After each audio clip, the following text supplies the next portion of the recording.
Hello mga idol, ayan no. Ayan, i-review natin tsaka muna natin balikan yung laban ng Century. Diego Corrales versus Luis Castillo. So napakagandang laban guys. Ito talaga yung lagi kong binabalik-balikan na laban. Kasi dito mo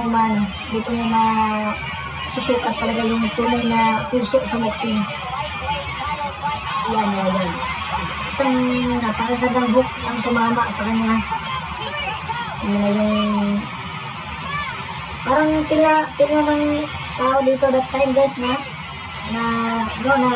parang natitipiro tsaka stop yung laban kasi bugbog na yung mukha niya yan ni Diego Corrales.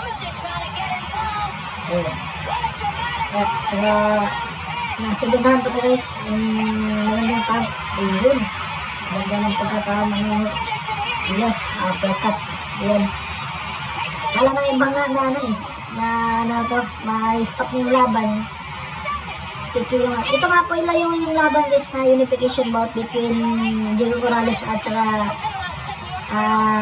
Luis Castillo. WBC unification bout po to guys. Napakagandang laban. Talagang bakbakan guys. Hindi mo akalain na talagang mananalo si Diego Corrales na dito. Kasi sunod-sunod yung pagkatumpan niya. Tsaka ano kayo mukha niya. Pero tingnan mo guys kung paano bumalik tsaka paano nakarecover si Diego Corrales dito. Talaga yung puso sa boxing. Dito yung puso sa boxing guys. Yun, maganda.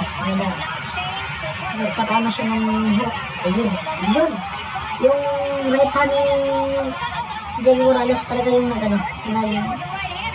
nagdala ng labi yan. Napakagandang hook. Napakaganda pong laban. Nagtayuan na nga yung mga fans dito guys. Sarap balikan. Ang sarap siguro manood sa yung sa harap talaga.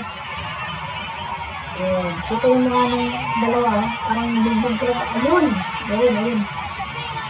Wow, napakagandang tama na guys. Kung ikaw nasa, siguro kung may part 5, part 2, part 3, part 4, part 5, siguro papanoorin ko naman yan. Tapos na yung laban guys, nakita nyo naman kung paano yung puso sa boxing. Yung talagang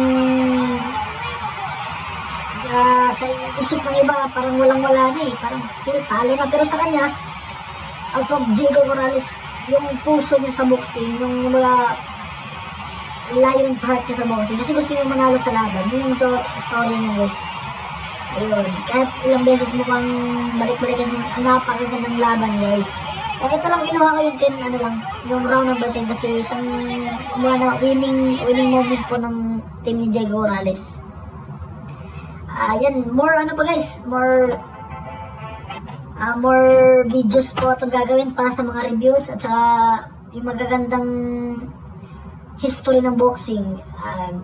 Don't forget po guys na i-follow po at saka i-subscribe. Shout out na lang po sa mga lahat ng mga nanonood. And more power sa iyo.